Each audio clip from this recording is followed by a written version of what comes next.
Hello everyone शांति पाठशाला को मु आपण मानंकु स्वागत जनाउछि।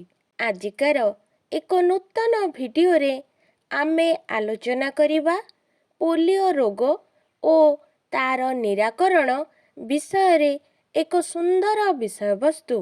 वीडियोटी को शेष पर्यंत निश्चय देखिबे एवं चैनल को सब्सक्राइब एवं बेल आइकन टी को प्रेस मध्य करिदेबे। चलंतु वीडियोटी को आरंभ करिबा। मनुष्य एक सामाजिक प्राणी। समाज रे जीवन यापन करिबाकू हेले सर्वदा मन और शरीर को सुस्थ रखिबाकू पड़ी थाए। कारण असुस्थ व्यक्ति साधारणतः धर्म कर्म प्रति मनोनिवेश करि न थाए। शरीर रोगमुक्त हेले मनुष्यर सकल कार्य करिबाकू स्पृहा जात हुए ओ मन सर्वदा प्रफुल्ल रहे। तथापि सामाजिक जीवन रे मनुष्य बेले बेले बहु मारात्मक रोगर शिकार होइताए। ताहा द्वारा मनुष्य पंगु ओ अक्षम होई जाए। एही मारात्मक रोग मानक मध्यरे पोलियो अन्यतम। एही रोग साधारणतः शिशु अवस्थारू पिला मानंकु आक्रांत करिथाए। ता फलरे मनुष्य बेले बेले विकलांग होई कार्य करिबार शक्ति को हराई बसे। सेही शिशुर जीवन दुखमय होई जाए। से निजे चल प्रचल हेबा पाई अन्य उपरे निर्भर करिबाकू पड़ी थाए। एणु एहार निराकरण व्यवस्था अवलंबन करिबा समस्तंकर कर्तव्य। अवश्य सेथिपाई करा जाउथिबा सरकारी प्रचेष्टा प्रशंसनीय। सांप्रतिक जुगरे एहा मारात्मक रोग भावरे प्रतीयमान होइछि। एही रोगर प्रतिरोध पाई जन सचेतनता सर्वाग्रे विचार्य। रोगर कारण पोलियो एक भूताणु जनित रोग। खाद्य ओ पानीय द्वारा एही भूताणु प्रवेश करिथाए। एही भूताणु शिशु अवस्थारे साधारणतः पिला मानंकर शरीर को आक्रांत करिथाए।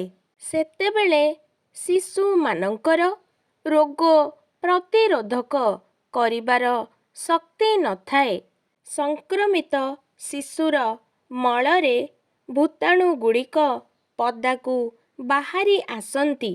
कौनसी कारणरू एही भूताणु खाद्य ओ पानीय रे मिसी जाती।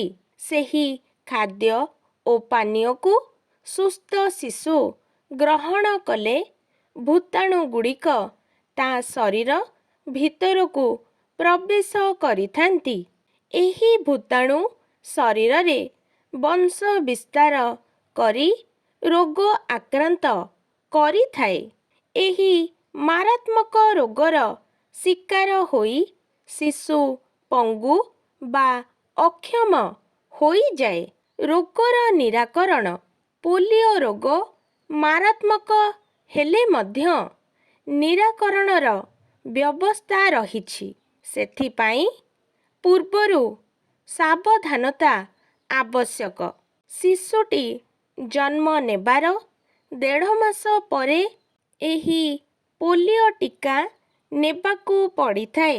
प्रति स्वास्थ्य केंद्र रे एही टीका मागणारे मिली थाए। एणु जनसाधारण एहार सुविधा सुजोग नेबा आवश्यक।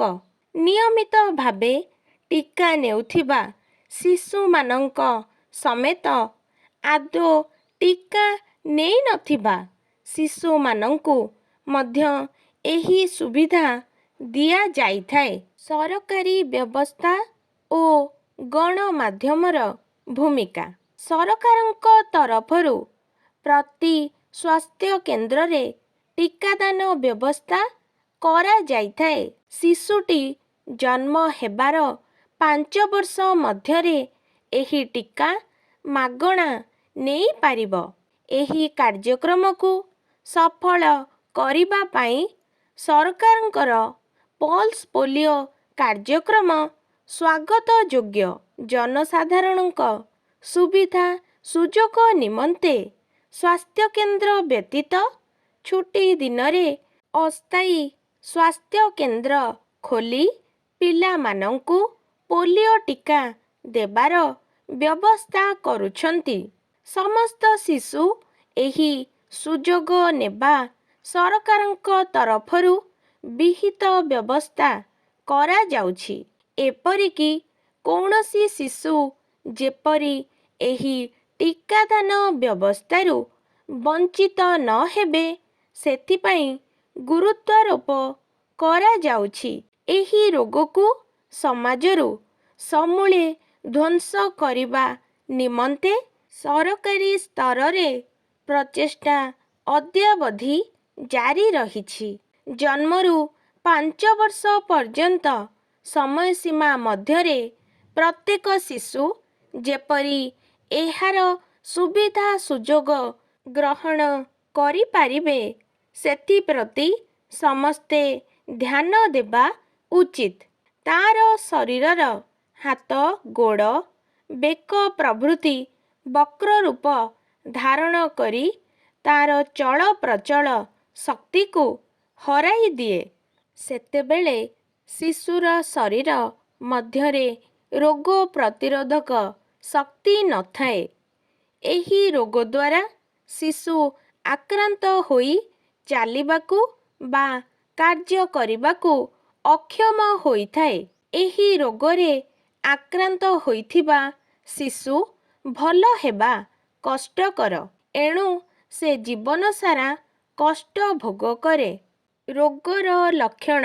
ଏହି ରୋଗର ଭୂତାଣୁ ସୁସ୍ଥ ଶିଶୁର ଶରୀରରେ ପ୍ରବେଶ କରିବା ପରେ ଶିଶୁଟି ରୋଗାକ୍ରାନ୍ତ ହୋଇ ଜ୍ୱର ଅନୁଭବ କରେ। କ୍ରମଶଃ ତା' ଗୋଡ଼, ହାତ ଓ ଶରୀରର ବିଭିନ୍ନ ଜାଗାରେ ପୀଡ଼ା ଜାତ ହୁଏ।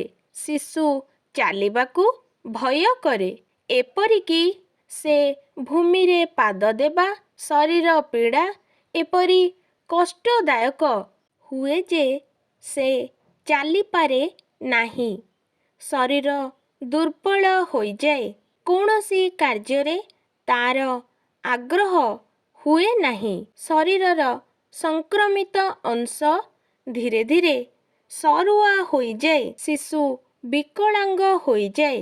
ସେ ସେହି ବିକଳାଙ୍ଗ ଶରୀର ଧରି ଜୀବନ ସାରା କଷ୍ଟ ପାଏ।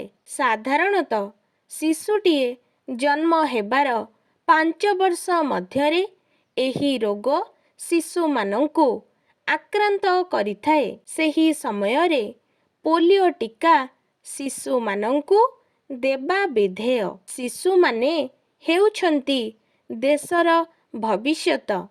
ଏଣୁ ସେମାନଙ୍କୁ ସୁସ୍ଥ ସବଳ ରଖିବା ପ୍ରତ୍ୟେକ ପିତାମାତାଙ୍କର କର୍ତ୍ତବ୍ୟ। ରୋଗର ପରିଣତି। ପୋଲିଓ ଦ୍ୱାରା ଆକ୍ରାନ୍ତ ଶିଶୁର ଭବିଷ୍ୟତ ଅନ୍ଧକାରମୟ ହୋଇଥାଏ। ସେମାନେ ନିଜର ଚଳପ୍ରଚଳ ନିମନ୍ତେ ସର୍ବଦା ଅନ୍ୟ ଉପରେ ନିର୍ଭର କରିଥାନ୍ତି। ପିତାମାତା, ବନ୍ଧୁବାନ୍ଧବ ଓ ଆତ୍ମୀୟସ୍ୱଜନ ବା ସମାଜରେ ସେହି ଶିଶୁଟି ସମସ୍ତଙ୍କର ବୋଝର କାରଣ ହୋଇପଡ଼େ। କ୍ରମଶଃ ପୋଲିଓ ରୋଗାକ୍ରାନ୍ତ ଶିଶୁ ବଡ଼ ହୁଏ। ସେ ଦୁଃଖରେ ଜୀବନ କାଳାତିପାତ କରି ଖାଦ୍ୟ, ବସ୍ତ୍ର ଓ ନିଜର ଚାଲିଚଳନ ପାଇଁ ଅନ୍ୟ ଉପରେ ନିର୍ଭର କରେ। ସେ ପଙ୍ଗୁ ଓ ଅଥର୍ବ ହୋଇ ନିଜେ ଘର ବାରଣ୍ଡାରେ ବସି ରହିଥାଏ। ଉପସଂହାର। ଶିଶୁମାନେ ହେଉଛନ୍ତି ଦେଶର ଭବିଷ୍ୟତ ନାଗରିକ। ଆଜିର ଯେ ଶିଶୁ ସେ ମଧ୍ୟ ଦେଶର ବାର୍ତ୍ତାବହ ହୋଇପାରେ। ହୁଏତ ସେ ହେବ ଦେଶର ଶାସକ, କର୍ଣ୍ଣଧାର ତଥା ଭବିଷ୍ୟତର ଭାଗ୍ୟ ବିଧାତା। ଏଣୁ ସେମାନଙ୍କୁ ସୁସ୍ଥ ସବଳ ରଖିବା ହେଉଛି ସମସ୍ତ ନାଗରିକର କର୍ତ୍ତବ୍ୟ। ସେଥିପାଇଁ ଶିଶୁମାନଙ୍କୁ ପୋଲିଓ ଟୀକା ଦେବାର ବ୍ୟବସ୍ଥା କରିବାରେ ସମସ୍ତଙ୍କର ଭୂମିକା ରହିଛି। ଏଣୁ ସରକାରଙ୍କ ପଲ୍ସ ପୋଲିଓ ଟୀକାଦାନ ବ୍ୟବସ୍ଥାକୁ ସଫଳ ରୂପାୟନ କରିବା ହେଉଛି ସମସ୍ତ ନାଗରିକଙ୍କର କର୍ତ୍ତବ୍ୟ। ଏଣୁ ଏହି ମହାସ୍ରୋତରେ ସମସ୍ତେ ସାମିଲ ହେବା ଦରକାର। ଆଜିକାର ଭିଡ଼ିଓଟି ଆପଣଙ୍କୁ କିପରି ଲାଗିଛି କମେଣ୍ଟ ମାଧ୍ୟମରେ ନିଶ୍ଚୟ ଜଣାଇବେ ଏବଂ ଲାଇକ୍, ସେୟାର, ସବସ୍କ୍ରାଇବ୍ କରିବାକୁ ଜମାରୁ ଭୁଲିବେନି। ଧନ୍ୟବାଦ।